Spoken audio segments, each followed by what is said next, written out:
Hey everybody, Elizabeth Nader back with you on the Nader Narrative and Jersey First TV.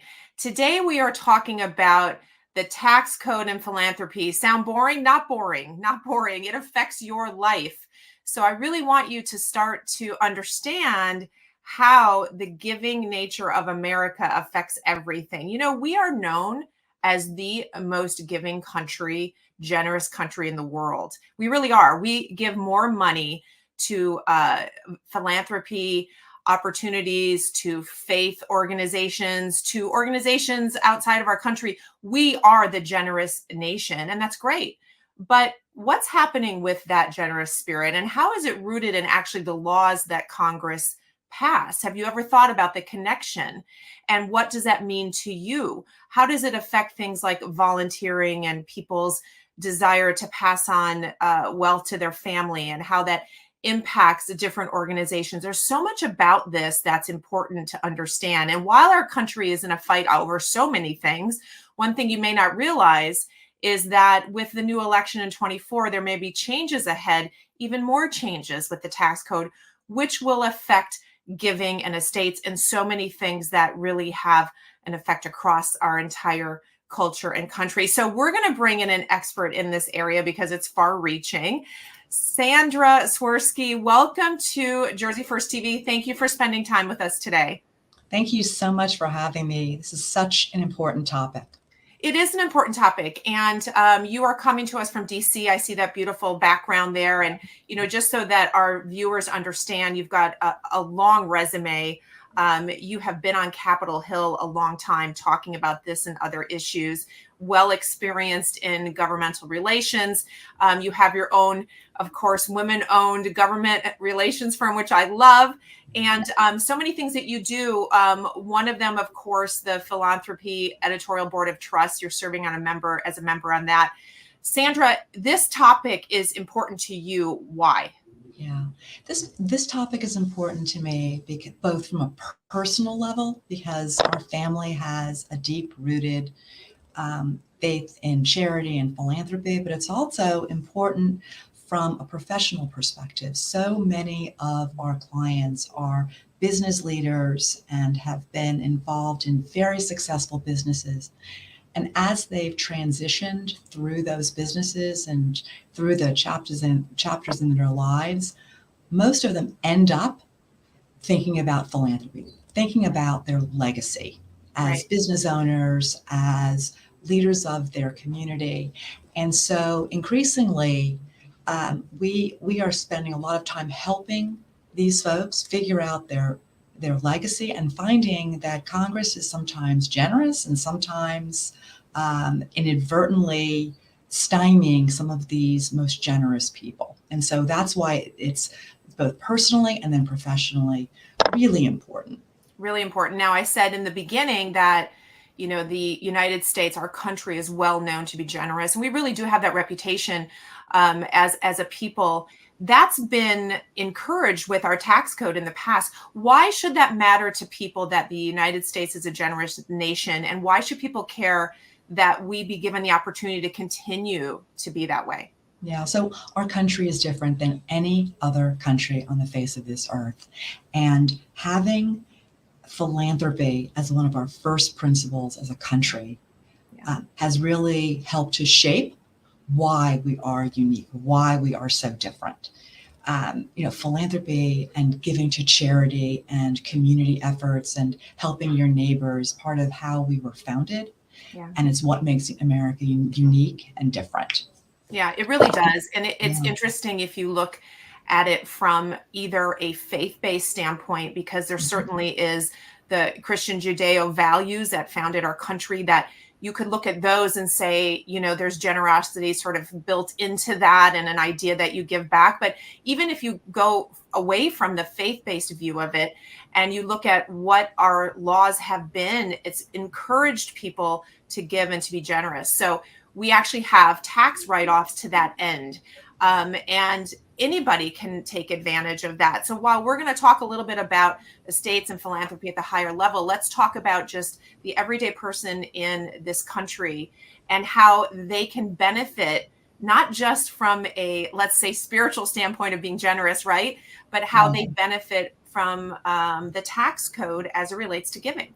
Sure. So this is a really important conversation because when I talk to members on Capitol Hill, they talk about the charitable deduction as a tax benefit and as a write-off for the wealthy. And I like to remind them that there are hundreds of different deductions and credits that people avail of themselves in the tax code, right? There's the home mortgage interest deduction and other credits that are encouraging you to buy something bigger for yourself or buy something different, buy a fancy light bulb or a fancy solar panel.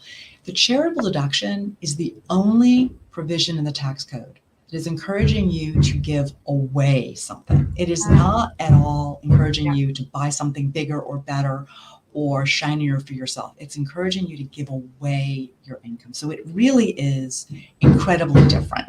And that's why for that reason and for so many others, it's critical that lawmakers make that distinction. It shouldn't be lumped in to all of the business tax credits and individual tax credits and deductions because it really does stand alone.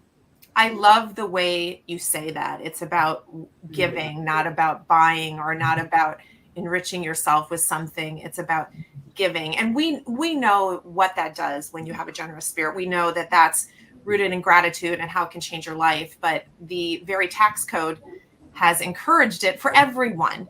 Now, things are changing. And you have noticed, as have others, that perhaps the next generations aren't really understanding this. Let's talk about volunteering first, because I think when people volunteer and they have that kind of mindset, it's related then to giving, right? It's a form of giving. It's not tax deductible per se, but it's a form of giving.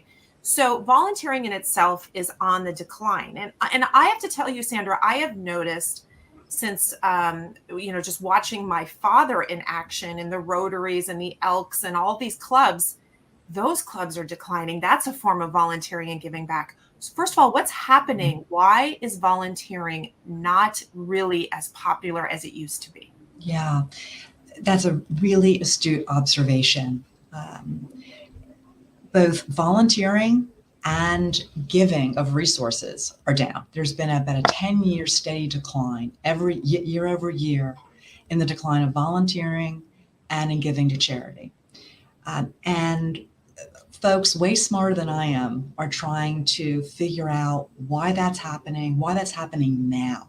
Yeah. I think that the data shows that there was a bump up post-COVID when neighbors were helping neighbors and there was this mutual aid among communities.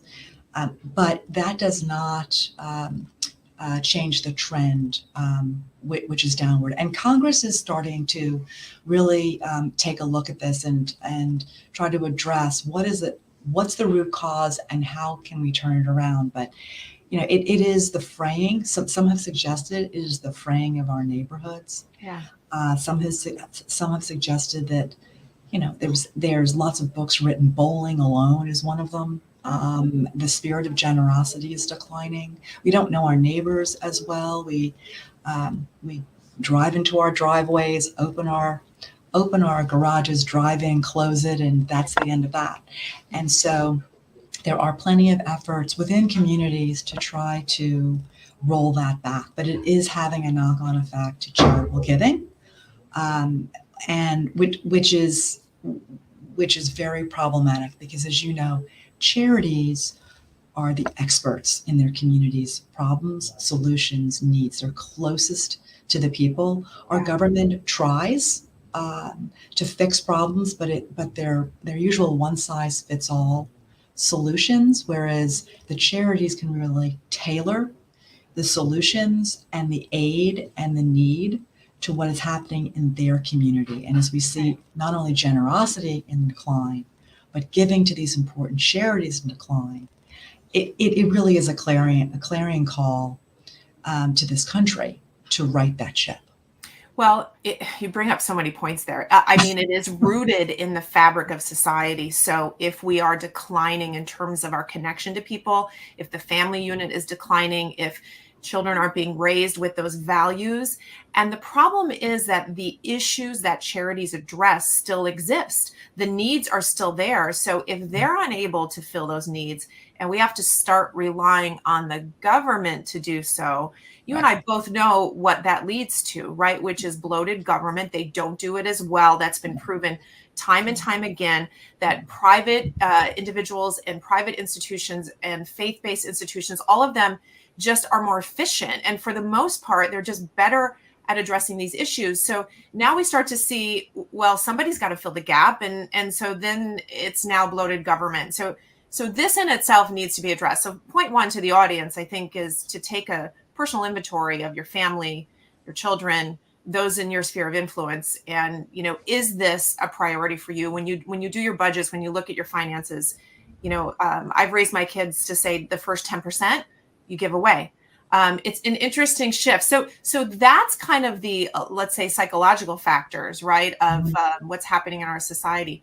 Now let's go to the tax code. How has that changed or is changing to either help or hurt what's going on in the country? Yeah, so I think it's important to note that taxes do matter.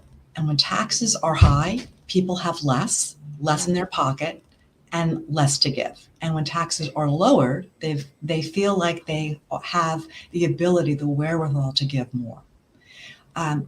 When taxes are lower, we see booming stock markets, right? And that also contributes to generosity. When we see markets in decline, we also see giving in decline. And so there are exact correlations. And over the past couple of years, when we've seen taxes low, we have seen particularly the upper income levels give very generously. And so while there has been a decline in the number of givers in the US, giving resources overall has gone up every year. And so what that means really is that you've got a smaller pool of people who are giving these outsized gifts. Right. And I think that to the extent that we look ahead and see maybe tax rates rising for everyone overall, that is going to be a further disincentive for everyday givers, right? I think we'll always have very wealthy people giving. But we are increasingly seeing people in the middle and lower pulling back. And so encouraging through the tax code or otherwise these everyday givers is really important, making sure that they understand that their gift, however small, is just as valued as those who are giving millions. As you say that, I really tie this to the change in our economic structure. And it's frightening to me as we see the middle class being squeezed out. So this disparity of income getting deeper and deeper, wider and wider between, the very wealthy and their givers. And that's great, but we need the middle class and we need them to feel as though they can make a difference. I think one of the best things when you see charities who have raised a certain amount, but the donor numbers are higher, right? It's not just one giver. It's not just an estate, a foundation, that it's everyday people. But if we continue to squeeze the middle class and we continue to make life difficult for them, as you say, the burden is going to remain with, the top 1%. And yes, they give, but is that sustainable? Now, let's even talk about them for a minute. Let's talk about these estates that are passing down in families and these larger gifts. Trump put in some tax cuts, if you will, and some estate planning laws that affect these generational transfers of wealth. That is set to expire, a lot of that. What is the change? If nothing is done, how will this affect estates, philanthropy, and passing on of already taxed dollars? Let's be honest, right? Yeah, sure. So we have a big fiscal cliff coming at the end of 2025. As you noted, at the end of 2025, all of the Republican Trump tax relief ends and all those higher tax rates snap back, whether it's on the estate tax or the individual tax, it all snaps back. And charities are concerned because when that happens, people have less in their own pockets, right? And then therefore even less to give. Speaking specifically about the estate tax, now is a good time to die. Yeah. After 2025, Yes, that's so right? true. Now is a good time to go. Yeah. And after 2025, if nothing is done, the states are going to see a big tax increase for sure. And so that's going to have ramifications for their heirs, right, for next generations, and it's also going to have big ramifications for charity. So we need to be encouraging Congress to do whatever they can to make sure that taxes remain low heading into 2026. We have to force Congress to act. Yeah. Otherwise, we're going to see this huge slew of taxes increase beginning in 2026. So you're on the Hill a lot. You're well connected. You're talking about this issue. Give me some hope. I mean, Yeah. elections, of course, have consequences. Do you think, even no matter the outcome of the presidential election, or if there is a shift in Congress, in November, but do you think this will be addressed, or are we really heading for a cliff that potentially we can't pull back from? Yeah, great question. So already, right, there are huge organizations and lots of grassroots operations that are beginning to gear up on their particular set of issues, whether it's the business community or the nonprofit community or individuals. They are beginning to see this fiscal cliff.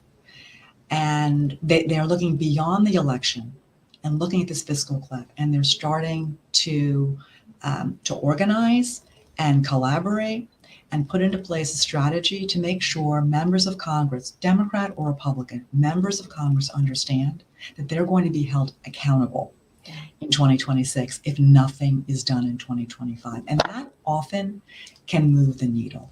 When members of Congress hear from their constituents and their constituents articulate, we've got a fiscal cliff coming. What are you going to do about it? I can't afford more taxes. I can't afford the amounts I'm paying right now. We need you to act and make sure that tax rates are kept low heading into 2026. When constituents can articulate to their members that they see what's coming and they will hold them accountable, that is very, very powerful. And unlike previous years where a lot of folks were late to the game, we're starting early this year and making sure that members understand that this election's important. Whoever wins, we're going to hold you accountable. Yeah, that's so important. And when we end this here in a few minutes, I want to restate that so people have a call to action. I have a question for you that has always bothered me, Sandra, and you might be able to give some insight into this because you've done this for so long and you're so deeply connected. Why is this a partisan issue? I mean, when we look at members of Congress, even personally, they have their own wealth, they have their own estates, they have their own members in their family who may, in some cases, be wealthy, others middle class, whatever. How is this partisan? We're talking about money in your pocket. We're talking about things that shouldn't really have an R or a D on them, but they seem to be partisan issues. Illuminate that subject because that's always bothered me. Yeah. So the way I look at it is there are two worldviews. There is one worldview that subscribes to an individual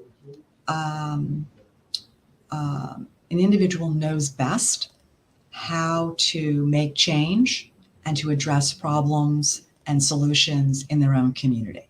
And that worldview, therefore, looks for lower taxes because they trust the individual to make that change and to work within their own community. The other worldview is that government best takes care of those needs. And in order for government to take care of those needs, government needs money. And so that's why they subscribe to a much higher taxes to feed the government, to take care of our communities, and to address our problems. Now, government is not closest to the people, so you get a one-size-fits-all solution. On the other, the more Republican worldview is we can take care of our own. We want to take care of our own. Trust us to take care of our own. Right. So it is really two completely separate worldviews. And depending on where you fall, you're either going to be in favor of higher taxes or lower taxes. Yeah, that is such a good point. And it reminds me of what Ronald Reagan used to say, right? The worst words you can hear is, I'm the government, I'm here to help. Um, and so I love that. And you're right, it's worldviews. I think it always is strange though, because behind those worldviews are real people with wallets and their own needs. So the most Yeah. important thing, like you said, is that each of us with our own issues and our own concerns, and it doesn't matter what aspect of the scale you're on from a wealth standpoint, this will affect you. And Mhm. let's not forget that you may be in need of services someday, or your family from a charity, a faith-based organization. You want them to be around, so it should concern you all around. So tell people the best way for them to advocate with their members of Congress. What should they say? Are there websites they can go to for more information? Just sometimes people have a hard time articulating this, so help them a little. Yeah, so I think it's a very simple message for people when they have an opportunity, either through social media or through meeting with their members where they live, is to let them know that um, our country's economy is dependent on what Congress does with the tax code in 2025. We are either going to rise or we are going to fall. That's right. And it is critical for them to take this very seriously. Yeah. And I think that there are plenty of news sources. I would really encourage folks to pay attention to the Wall Street Journal. They do an outstanding job explaining things very simply Yeah. about what's happening in Washington, particularly on taxes, which is so personal to everybody. So my sources are the Wall Street Journal, and then of course Jersey First. Keep close to those organizations that are closest to you. Yeah. So yeah, I mean Jersey. No one does it better than Jersey First for people in New Jersey. Well, let's remind everybody, Rosemary Becky is a tax attorney, and she is, of course, the founder of Jersey First, and Mhm. she has a lot of experience on the Hill as well, and Absolutely. helped to bring us the 529 plans, which, as a mother of 4 teenagers, I'm always thanking her for. But yeah, she's well versed, and it's a passion of hers, and this is such an important issue. And I want to thank you, Sandra, because I know this is a big part of your life's work and focusing Yeah. on philanthropy. And you make such a good point. It is really the fabric of our society we have to take care of, because things are changing and not for the better in this regard. Let's all take a part. Let's call our Congress people. Let's and look internally. Let's look at our families, and no matter where you are financially, are you a giver? Because, Sandra, I'm the firm believer that when you give, it comes back to you tenfold. So no matter where you're at, you can find, and if it's not your treasure, it's your time, right? Yeah. We all have a role to play. It's so true. Well, thank you, Sandra. We will have you back and keep an eye on this. Hopefully, a year or so from now, we won't be heading towards that cliff, and we'll be able to have you back, and you'll tell us what great things Congress did. I know that's a strange statement for me to make, but I have hope. Thank you, Sandra, so much. Thank you. We appreciate you. And Thank to you. my audience, guys, we'll see you soon.